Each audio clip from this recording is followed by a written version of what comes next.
Hello everyone, this is AmberAnkNA here. Welcome to my channel. Well, I play a variety of games and do narrations for fanfics. I'm really hoping you enjoy my content. If you do, make sure to comment below, leave a like, and subscribe with the notifications on.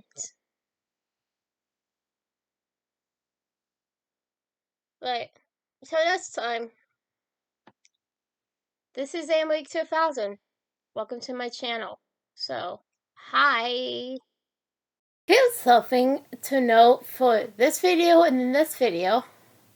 They will be recorded on Christmas Day. Because in my time zone, it's 1 a.m. So, when you get to see this video, you will be knowing that it is at 1 a.m. on Christmas Day. I'm supposed to be asleep by now, but I'm choosing to read. Hee-yaw! Anyways, let's explore the story.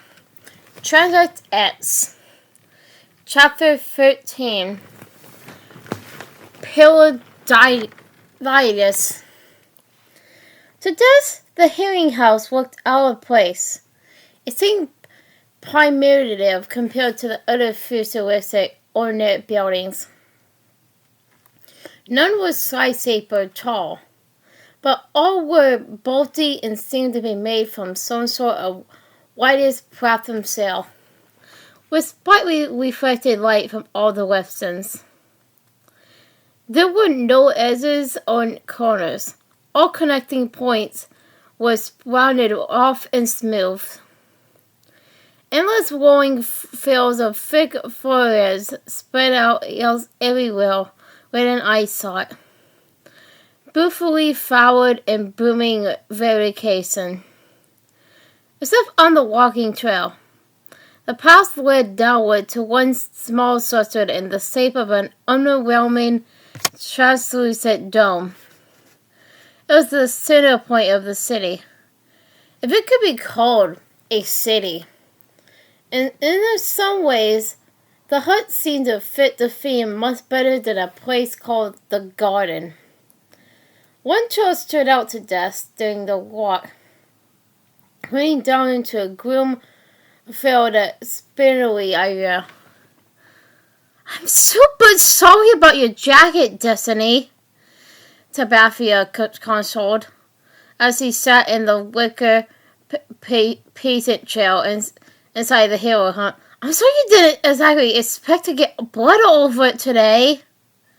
The orange-haired girl had 3 sisters tightly holding the glass in her jawline closed. Her girlfriend, Sarah, was one of the garden's healers, and she had fitted the wound together moments prior.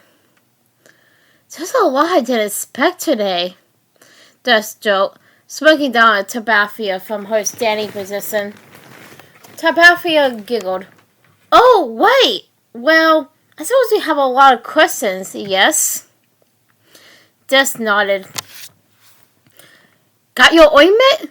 The hero confirmed, holding the tube above her head and staking it slightly, as he quietly returned to the exam room. Put a livable amount on the cut. Keep it laddered up, baby. You might get a nasty scar afterwards. That cut's pretty deep, though a scar could never make me think your face was any less beautiful.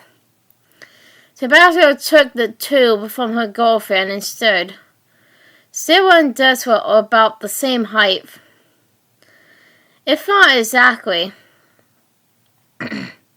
She tiptoed and craned her head outward, kissing the tall blonde on the lips. They held in place for several seconds, as if taking each other in, existing as one for a moment. Des rolled her eyes, but was surprisingly elastic for them. Get a room, you two! She could almost feel Tabastia's love beaming from her own heart directly into the hearer. After moving away, Sarah grinned before opening her eyes. So, you two need to talk? Wait? I give you some space. Destiny, I get your jacket cleaned up and have it back to you in a day or so. Thanks, Sarah, Tobacco offered. Love you. Love you too, baby. Sarah left the room and disappeared into one of the other 4 rooms inside the hut. Tobacco jumped down and opened the door to the outside, noticing for Jess to join her. Outside, Jess scanned the area.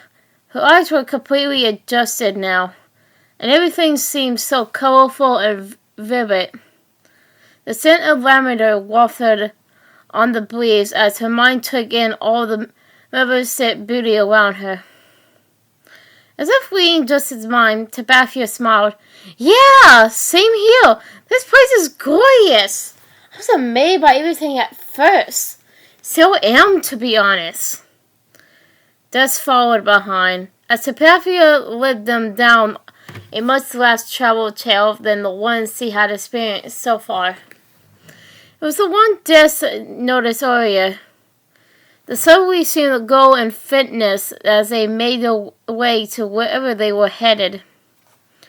Briefly, Jess spun around, checking behind her. They had gone into a thicket that seemed almost separate from the rest of the garden. Twisting and turning down a path that seemed to disappear behind them as they walked. So where are you taking me? She asked. Someone to kill me? Without looking back, Tobacco held one finger in the air. Patient, comrade. We almost there. And I would never harm you, Destiny. I love you. Destiny's heart jumped.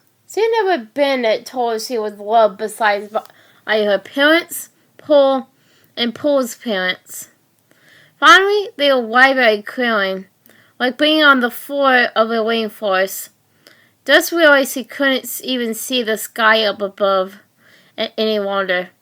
Haze and darkness dim inside everything in the area. Gloomy and drab. The stone path had become puddled as they continued down the declined walkway.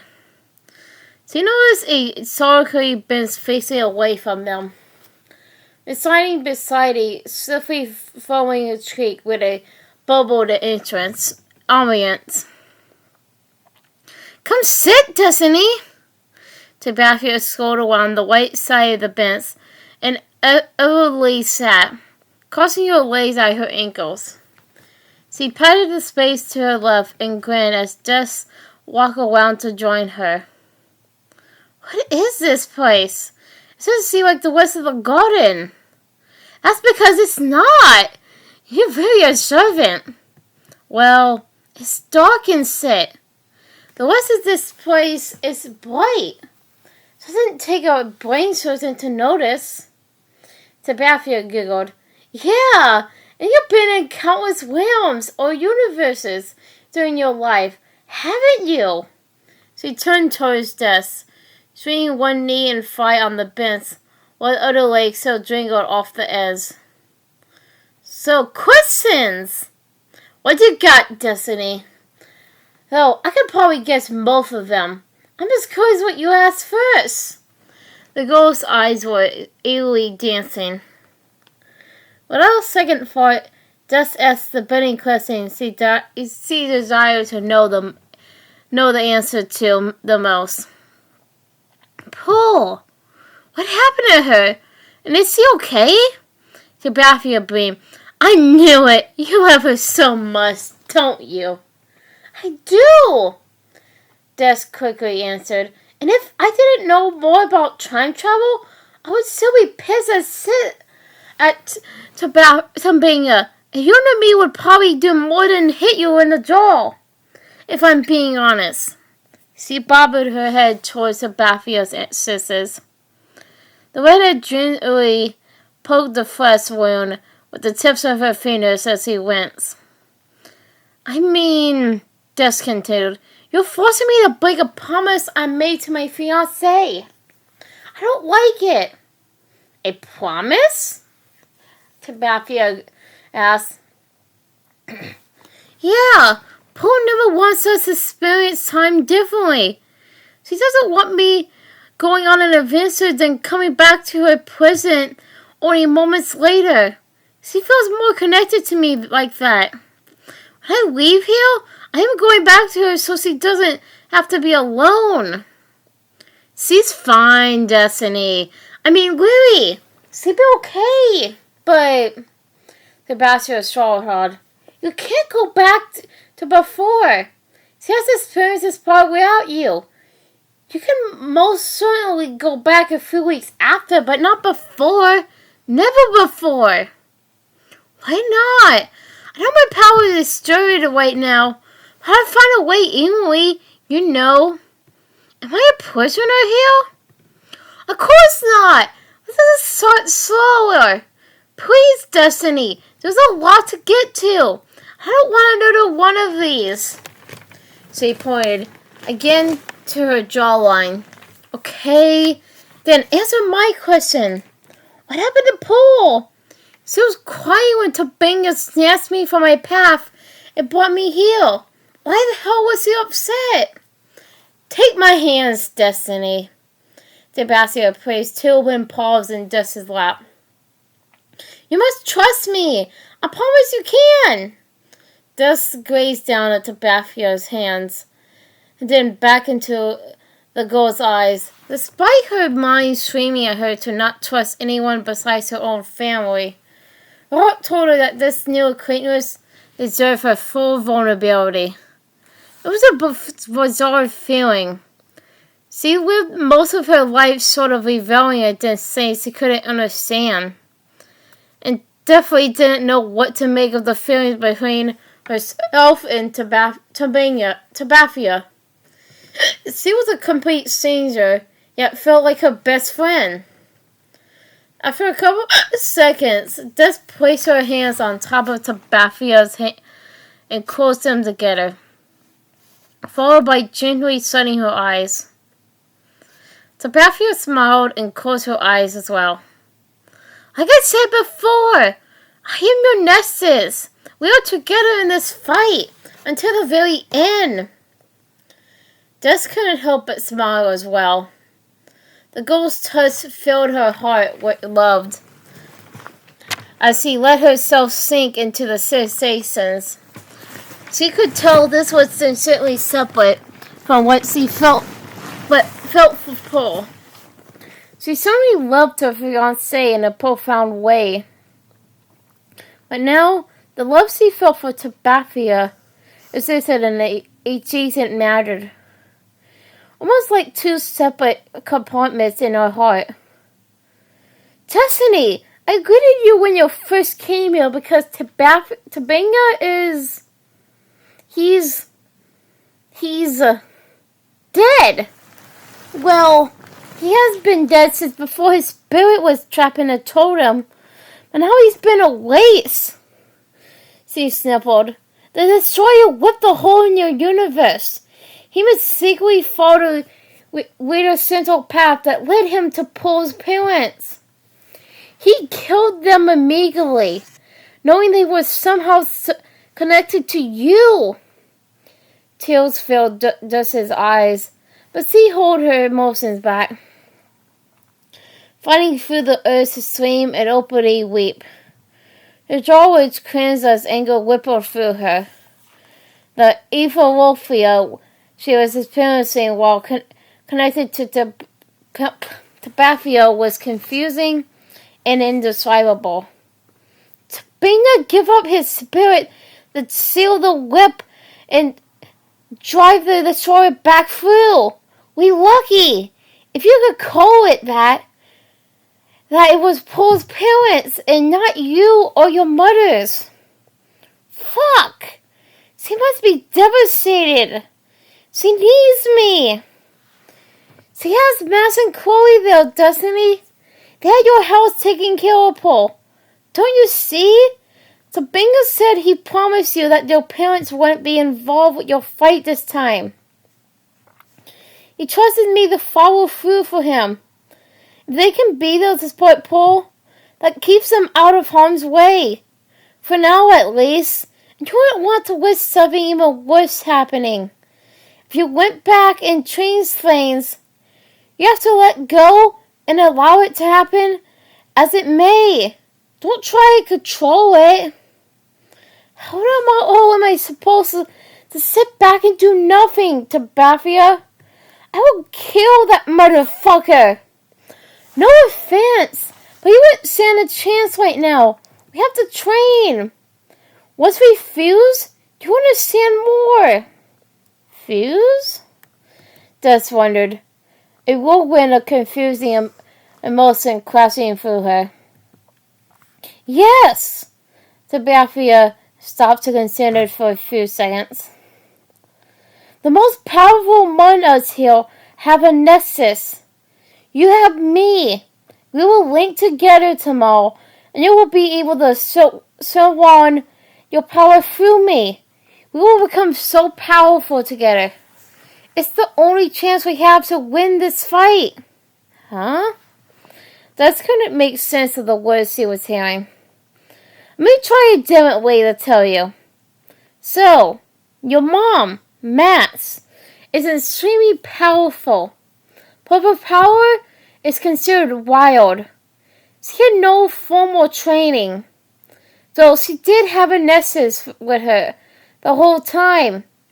She had your other mom, Master One through Chloe.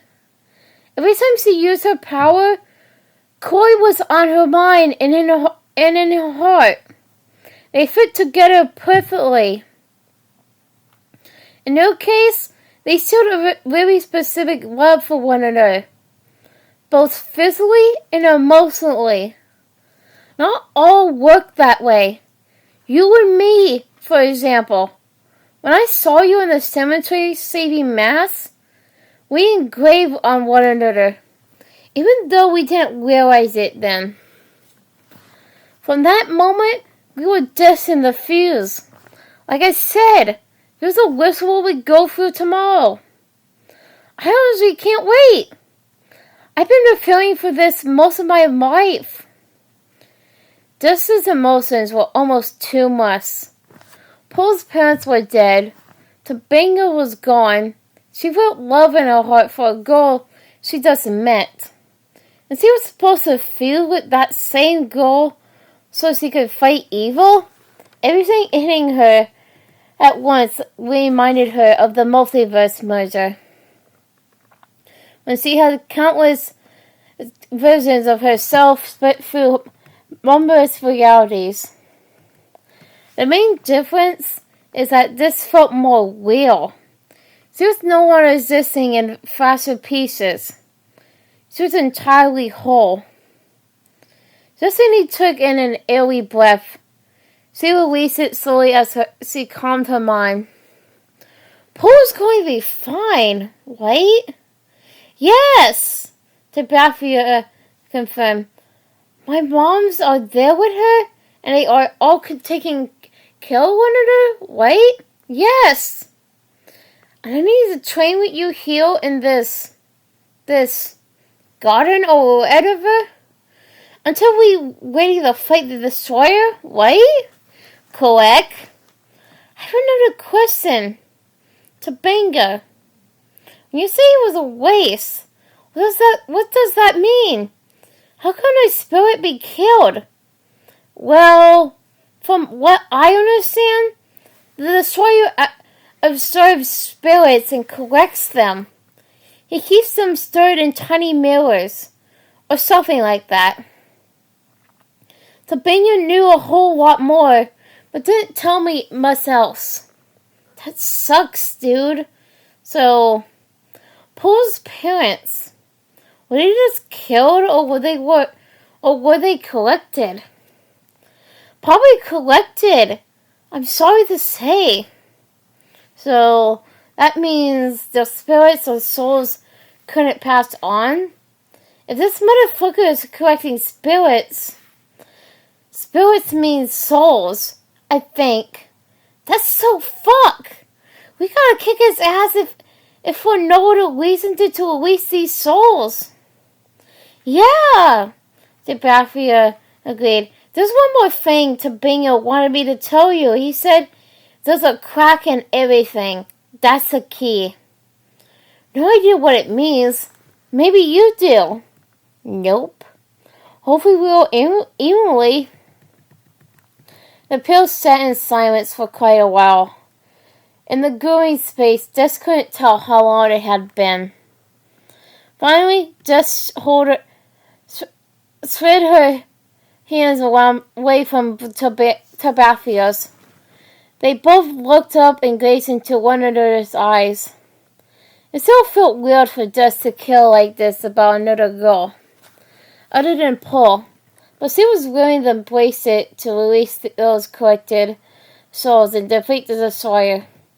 This place, Jess started. Has it been around for forever? Or did Topanga create it? Tabathia playfully smirked. No, Topanga didn't create it. It was here in the beginning. Although he did harness its power in a way that hadn't been done since that time. The beginning? Jess asked. You mean like when the universe was created? Tabathia smiled and nodded. Yeah, I didn't want to come out and say it at first. I might have weirded you out. The garden was once referred to as Eden. The Garden of Eden. It was the first place where humans ever existed. Hi everyone. This is AmberAnkNA again. Well, I hope you enjoyed the video. Because, I really did enjoy making it. But, so I hope you enjoyed it. Comment, like, and subscribe with the notifications on down below. Till next time, bye!